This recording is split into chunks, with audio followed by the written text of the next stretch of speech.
You lying, cheating fraud. Laura's high-pitched voice yelled through my cell phone.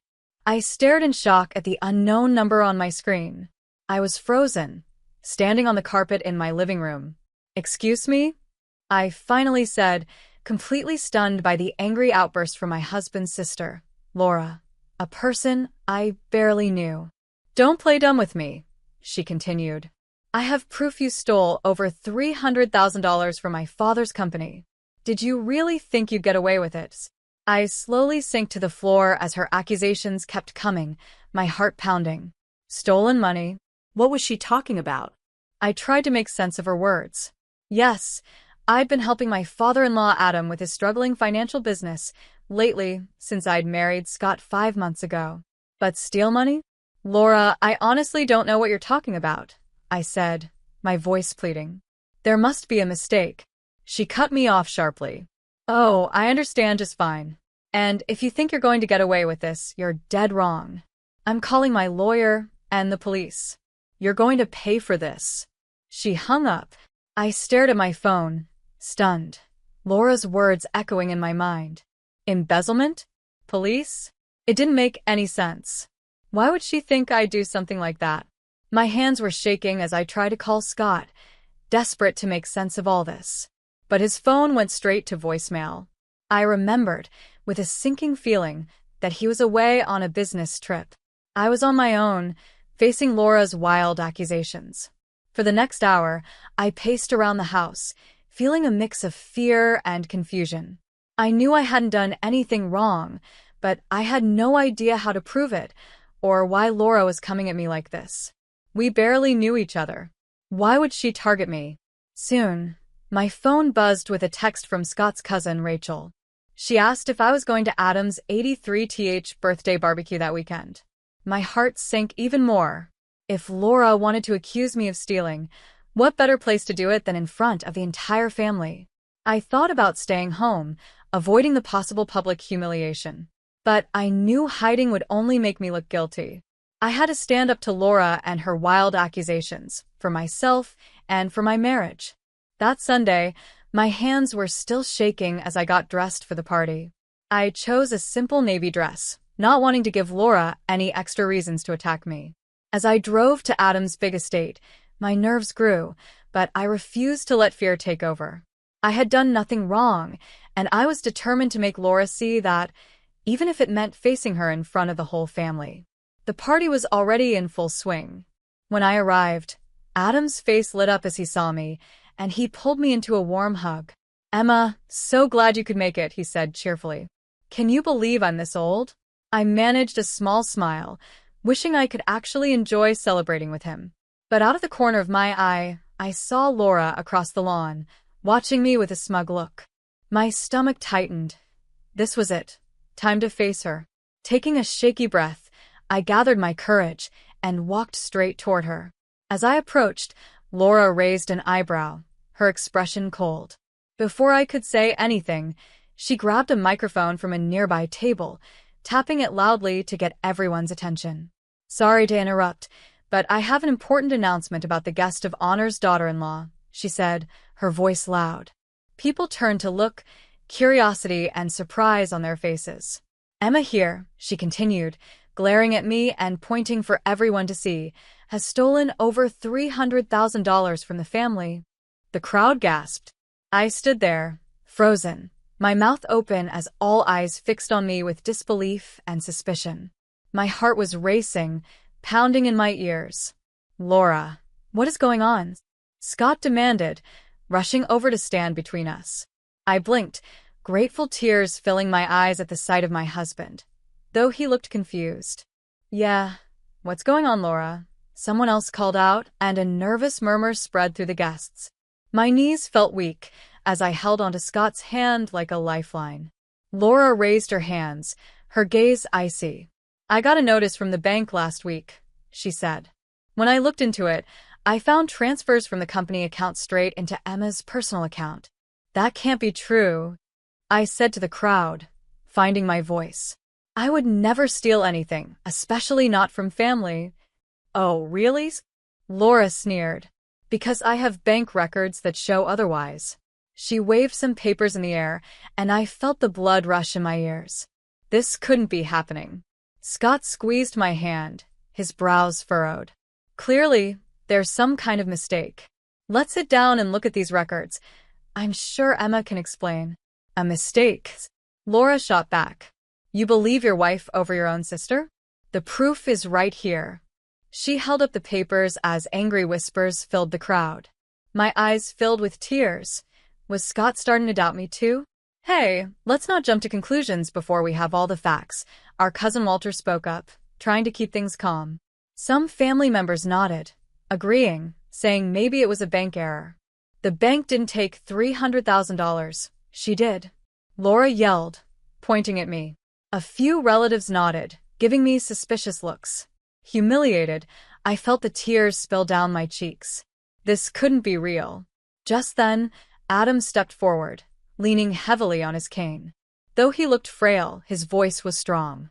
I know my daughter-in-law Emma is innocent, Adam declared. A few family members clapped, and my tears turned to gratitude for his faith in me, though I still felt anxious. What proof did I really have? Laura just scoffed. You're a foolish old man for trusting her over real evidence. That gold-digging fraud married Scott just to get access to our accounts. Anger surged through me. The stress, the confusion, and Laura's public attack had finally pushed me over the edge. Clearly, Laura hated me, though I barely knew her. But why was she making these serious accusations? What did she want? Before I could respond, Laura grabbed her phone from her fancy designer bag and started pressing buttons aggressively. That's it, she snapped. I'm calling the cops.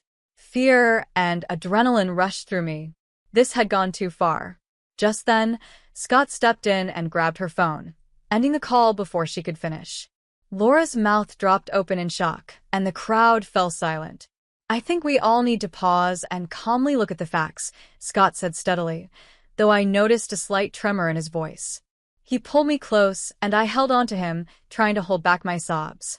Let's meet tomorrow, he continued, after I've had time to go over these bank statements and Emma can share her side. I'm sure we can handle this without getting the police involved. I exhaled, beyond grateful for Scott's calm reaction. Maybe he still believed I was innocent after all. But as I looked around at the relatives gathered there, all I saw were doubtful and suspicious eyes. This ambush felt like just the beginning of Laura's attack, and I needed to find a way to prove the truth before she tore my whole life apart.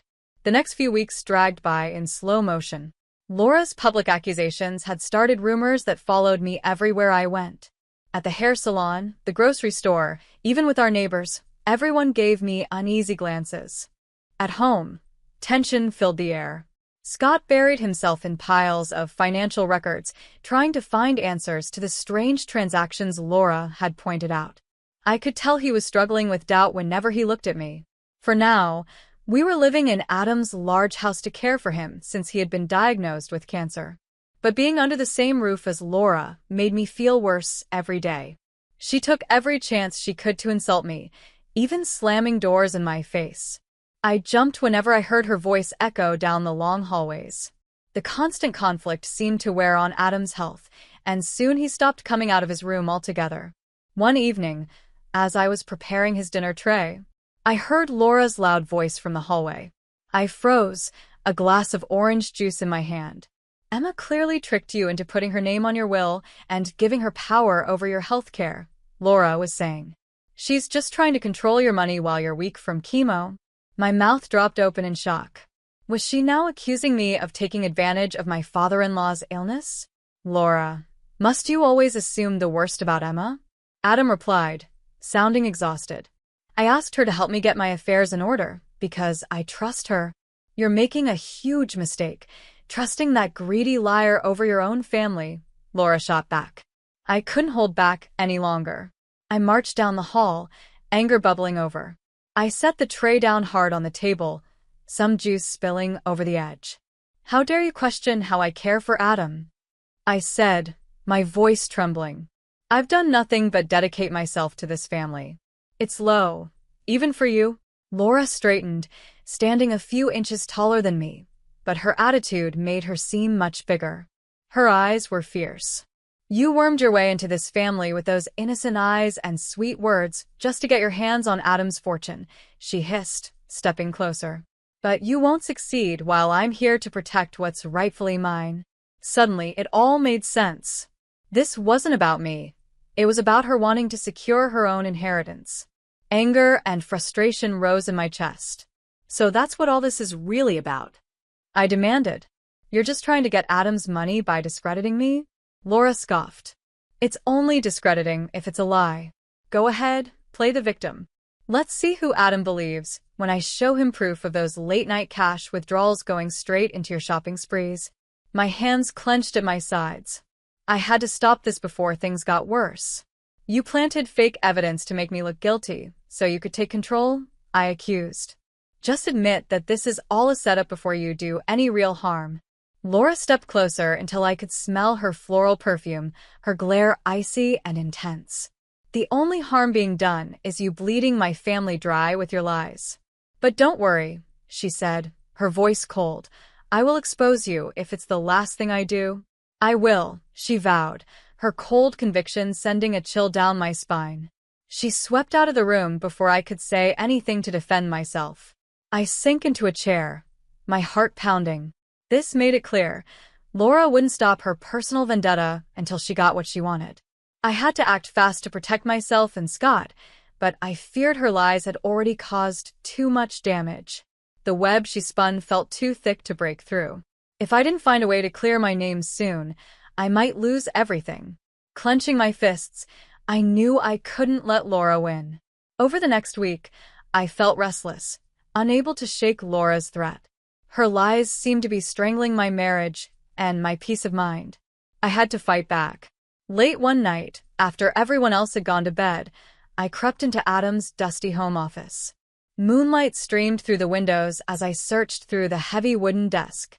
There had to be some records of the family company's finances that could prove my innocence. The air felt thick and heavy as I went through pile after pile of papers, using the dim light from my phone. Dust floated through the narrow beam like tiny ghosts from the past. I held back a cough, careful not to make a sound. Come on, I muttered, my eyes straining as the files blurred together in the darkness. Just as I was about to give up, I noticed a thick manila folder jammed in the back of a drawer. I pulled it out and opened it, instantly recognizing Adam's handwriting.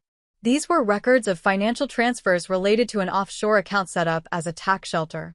Everything looked normal at first, until I noticed that this account had been closed right before Laura's accusations against me started. My heart raced as I flipped through the papers. I'd hit the jackpot. The records showed a large cash deposit into a new account just before the offshore account was closed. And the listed owner? Laura. My blood ran cold as I read further. There was also a bank statement showing an 8-figure withdrawal from the family business's main account, more than triple the amount I was accused of taking. The money had been split up into smaller accounts and then gathered into Laura's offshore fund. I sank back on my heels, my hands shaking. This was undeniable proof that Laura had set me up to hide her own massive theft. Anger burned inside me. Thanks to her lies, I had endured weeks of public humiliation and lost the trust of my husband and father-in-law, all while she quietly stole enough money to live a luxurious life. The realization made me feel sick. Just then, I noticed smaller withdrawals from the family accounts over the past month. My anger flared as I realized what this meant. Even after building her own offshore fortune, Laura kept draining the family's funds out of pure spite and greed. My heart ached as anger mixed with sadness. Scott and I had once dreamed of taking over the family business and bringing it back to success. But with Laura's theft going unchecked, bankruptcy was right around the corner. We could lose everything because of her endless greed. Not if I could help it. A fierce determination rose in me. I would protect this family from financial ruin, no matter the cost. Carefully, I put the records back where I found them and crept upstairs with a spark of a plan forming in my mind. But just as I reached our bedroom, I heard muffled sobs. I turned and saw Scott slumped on the couch, his face buried in his hands. My heart broke for him. I was about to call out when he started speaking, his voice choked with pain. I promised, till death do us part, he whispered. But how can I keep that vow if I don't even know who I married? His words cut me deeply. He truly doubted me now, unsure of what was real or not after all the lies Laura had spread. My strong husband, reduced to this vulnerable state by her schemes, looked so lost. I wanted to run to him, to hold him, to tell him how much I loved him, so we could face Laura together. But my chance to comfort him slipped away when Laura suddenly appeared, stepping out of the shadows. "Stop defending that backstabbing fraud," she told him coldly. "I warned you. Emma only cares about herself. Now, let's talk about taking her out of the will before she takes you for everything." I swallowed an angry gasp and shrank back, hoping she wouldn't see me. Fury overtook any sadness I felt. It was clear now that Laura wouldn't stop her attack until she got exactly what she wanted. It was time to turn the tables and make her pay. I refused to let her win. Morning came gray and gloomy, matching my mood as I wandered the garden, still shaken by everything I'd learned the night before. Though anger simmered in me, one clear truth stood out. I couldn't defeat Laura on my own. She had woven a web of lies that no one dared question. To bring her down, I needed help. I sat on a cold stone bench, piecing together the start of a plan. One possible ally came to mind, Kelly, Adam's former assistant. She had quit years ago, furious after Adam gave Laura a promotion she felt she deserved. Kelly's knowledge of the company could be just the ammunition I needed. After some searching, I found her contact information. My hands shook slightly as I dialed her number that afternoon. "Kelly, it's Emma." When Kelly answered, I spoke carefully, taking a deep breath. "Sorry for calling out of nowhere, but I really need your help." I expected her to hesitate or maybe say no, but Kelly agreed to meet at a quiet cafe the next morning. I arrived early, feeling a mix of nerves and hope. Kelly came right on time, carrying 3 steaming cups of coffee. I felt relieved. This felt right. As I shared everything that had happened, her sharp eyes softened with sympathy. Her lips pressed into a thin line when I mentioned Laura. "I'm so sorry you got dragged into that family's mess," she said, shaking her head. When Adam chose Laura over me for VP, I knew her greed would lead to trouble. I leaned forward, hopeful. "So, you're not surprised by her accusing me of stealing?" Kelly scoffed. "Not at all. She's always resented Adam's money, thinking it should all go to her. I tried to warn him about her, but he wouldn't see it." My heart sped up. "So, you think she'd actually try to frame me?" I asked. Kelly nodded firmly. "Absolutely. She hates anyone she sees as a threat. With you in the family, I'm sure she saw her chance slipping away." Hearing Kelly confirm my suspicions gave me a spark of hope. Maybe I wasn't fighting Laura alone. I explained how I had found records showing Laura had been moving family money into an offshore account for years. Kelly said she'd seen strange financial moves during her time working for Adam, but hadn't realized how it all connected. "I knew something was wrong, happening right under Adam's nose," Kelly said, anger flashing in her eyes. "But Laura turned him against me before I could prove anything." My mind raced as we connected the pieces. With Kelly's knowledge and the evidence I'd found, we had everything we needed to expose Laura. I met Kelly's steady gaze. "Will you help me convince Adam and Scott of the truth?" I asked. "Together, we can finally prove Laura's been lying all this time." Kelly straightened, her expression firm. "I'm all in. Laura ruined my career and my reputation. It's time for her to face justice." We spent the afternoon planning. Kelly agreed to quietly dig for more evidence of Laura's past thefts, while I would look deeper into the dissolved tax shelters. It felt exciting to finally be taking action. As we stepped outside the cafe, Kelly held my hands, compassion in her eyes. "Stay strong, Emma," she urged.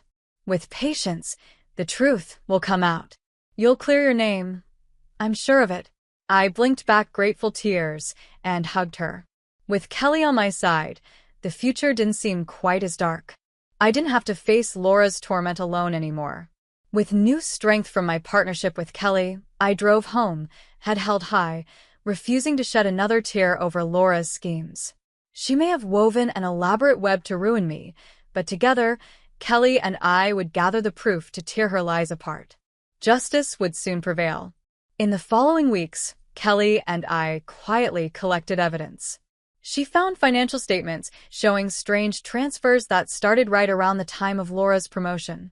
I dug deeper into the offshore accounts, following money trails that all led back to Laura.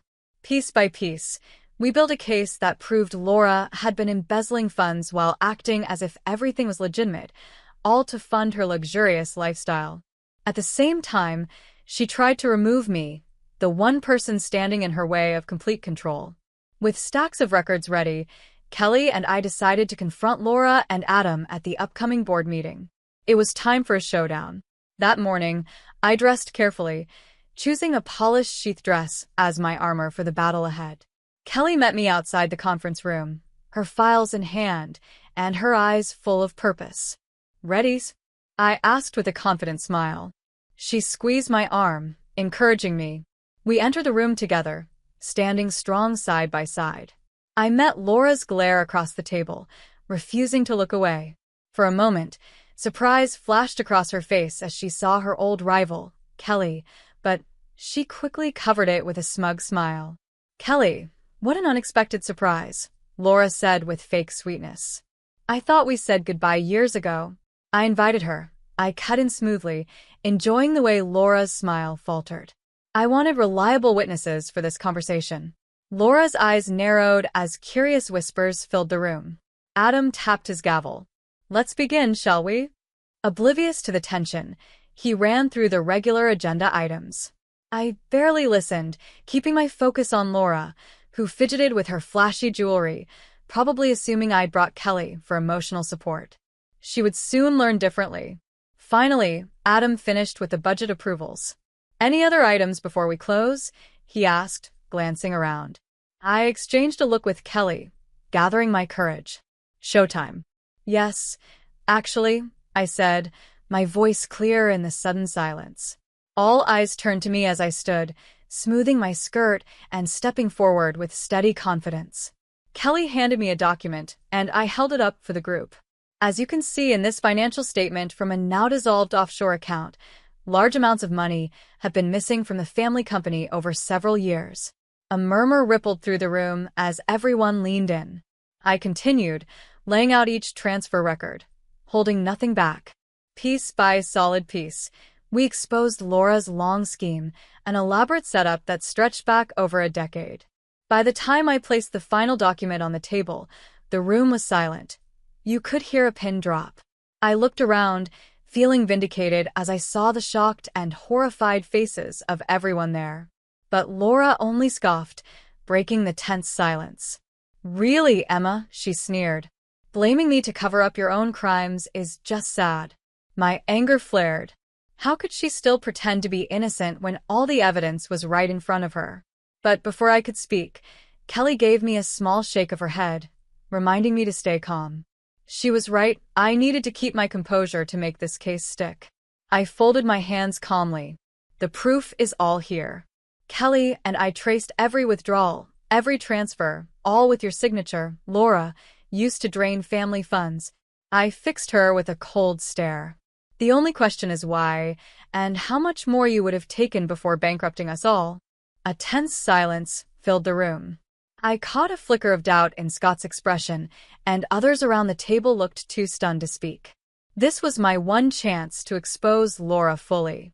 Suddenly, Laura shoved her chair back with a loud screech. "This is insane," she yelled, pointing her finger at me. Her calm mask was gone.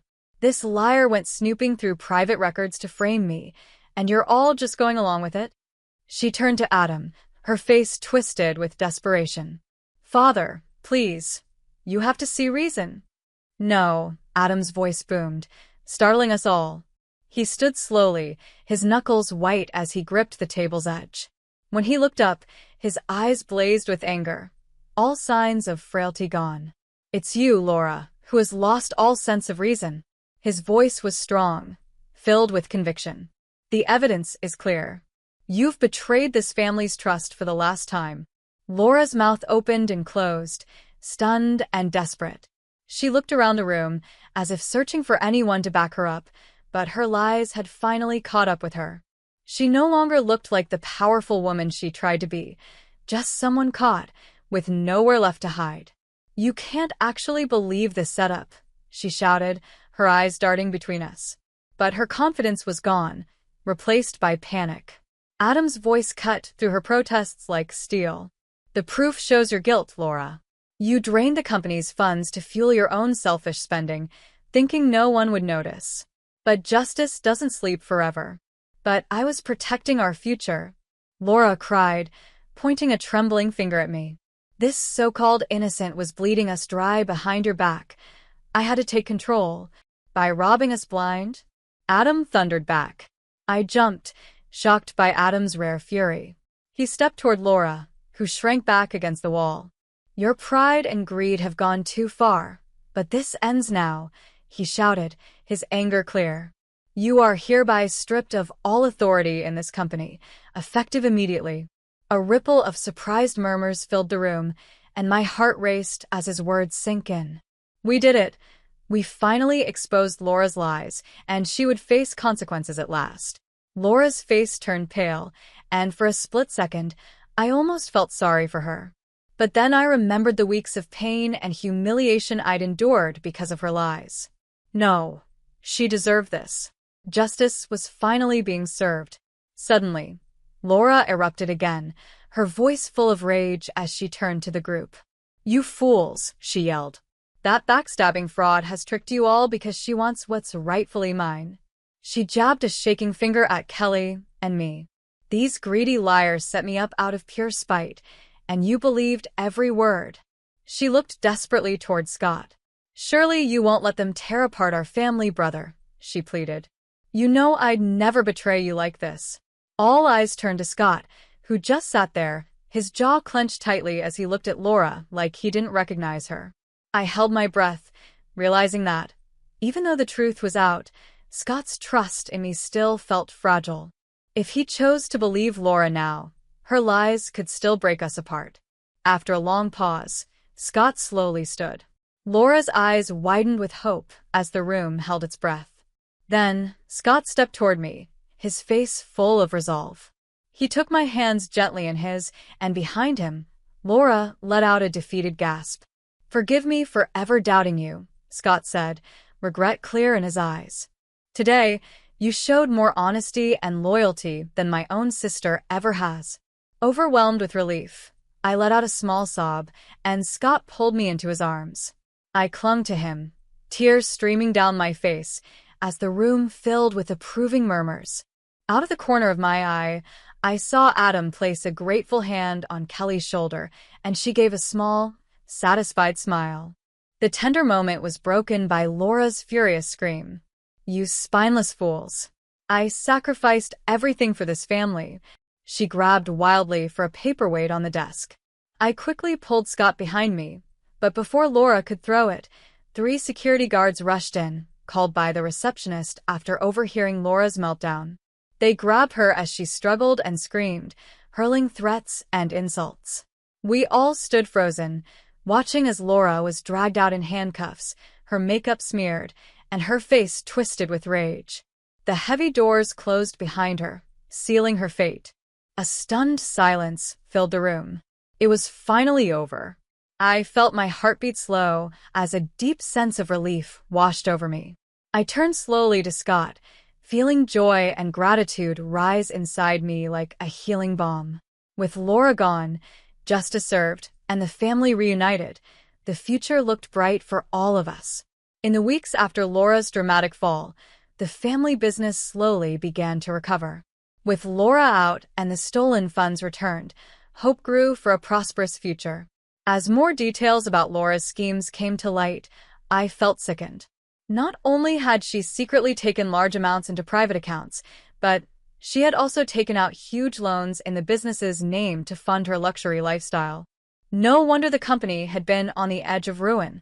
With this betrayal fully exposed, Adam pressed charges, making sure Laura would answer for her crimes. Last we heard, she was facing over a decade in prison. I'd be lying if I said I didn't feel some relief knowing she would finally face the consequences. On a personal level, Scott and I focused on rebuilding our trust. We took long evening walks, talking openly and honestly, just like newlyweds again. Scott even mentioned wanting to take on a larger role in the company, which filled me with hope for a future where I could stand proudly by his side as his partner. Scott and Adam also welcomed Kelly back with open arms, finally realizing how valuable her experience was. They offered her a high position in charge of finances, which she accepted with well-deserved satisfaction. I couldn't blame her for enjoying the moment. Laura had kept her from getting the credit she deserved for too long. As for me, when Scott asked what I planned to do now that things had settled, my answer surprised even me. The idea came suddenly. Why not use what I'd learned about uncovering fraud to help others? I decided to take some courses to train as an independent financial crimes consultant. By day, I studied, and in the evenings, Scott and I would talk business ideas over home-cooked dinners. After all the turmoil, our home was finally full of hope for the future again. One sunny afternoon, about 4 months later, I heard relaxed laughter coming from the veranda. I walked outside to find Scott and Adam chatting excitedly over some papers with a company logo. They both looked up with warm smiles. "Pull up a chair, darling," Scott said with a bright smile. "We were just talking about expanding the international sales division based on that idea you suggested. Adam thinks it shows real promise." I blinked, surprised and touched. Not only had Scott remembered our late-night conversation, but he also took my ideas seriously. Scott gently pulled me into a chair between him and Adam as we continued to dream together about the future, now with Kelly helping secure our finances and a new sense of possibility in every plan. "I can focus on strategic growth," Scott said, "and I was hoping you might lead market research for our expansion into Central Europe." My eyebrows shot up as I turned to Adam. He looked at me steadily over his glasses. "It was sharp of you to see the potential in those growing economies," he said. "You have exactly the grit and insight needed to open new doors." I shook my head in amazement. Just a few months ago, in the middle of all the chaos, I would never have imagined stepping into such an important role in the family company. But Kelly was right. Persevering through hard times brings its own rewards. "We make quite a team," Scott said, his eyes twinkling as he raised his glass. "To new beginnings." Adam and I raised our glasses as well, smiling as they clinked together in unity after so much division. Looking at their hopeful faces, my heart filled with gratitude. Laura had tried to tear this family apart out of jealousy, but in the end, we came out stronger and closer than ever. As we sipped the cool, sweet wine, a sense of peace washed over me. The future felt full of light and new possibilities, both for the family and the business. Everything was finally well again.